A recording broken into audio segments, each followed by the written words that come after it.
Hey everybody, this is me just watching the game. At least if you watch the Brewers closely, and we certainly will this summer, there's an obvious change when you take Prince Fielder out of a lineup. It's going to be hard to replace those numbers. I don't care who you plug in there, but even almost as importantly is his effect in the clubhouse. He was very much a team leader over there in Milwaukee. Guys looked to him, a personality bigger than life, to go along with a body that was nearly as big as life.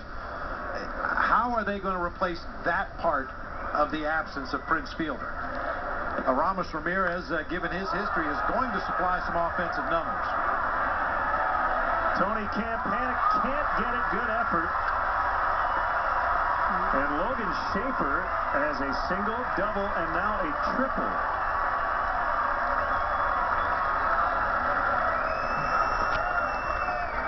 Now, Tony won't be happy with himself because he got to the spot. That would have been a fantastic catch. Just couldn't haul it in. Had a lot of factors working against him. I mentioned earlier the ball carries extremely well in this ballpark. It's hit to the deepest part of the stadium. And you can tell by his shadow, Tony's looking right back up into the afternoon sun here in Maryvale. Gives it a good effort, but just could not come up with it cleanly.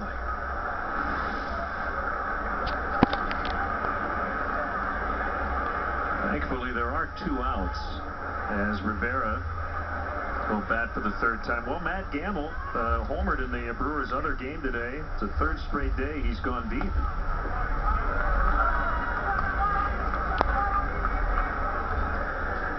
Yeah, Brewer fans have already forgotten about Prince Fielder. I don't think so. Well, if they played the season on paper, which they don't, I think Detroit would win its division by 15 games. And the Twins are down. I think it's going to be a struggle for the White Sox. Kansas City still pretty young. Cleveland, for a stretch there last year, was pretty good, but the Tigers are clearly the cream of the crop in the American League Central. And now that I said that, they'll probably lose the division by 10 games. Because you don't know, do you? No, you really don't. So many variables come into play during the course of the season. Obviously, injuries are always a huge factor. Yeah, guys don't always play up to their potential or up to their career numbers. It's not unusual for a great player to have a subpar season. Yeah, you never know what's going to happen. That's why we play 162 of them.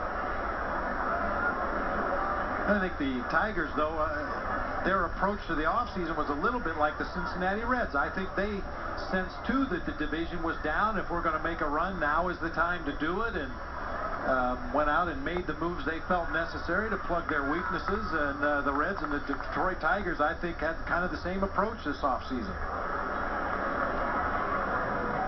Well, Braun and Fielder was an all-time 1-2 punch.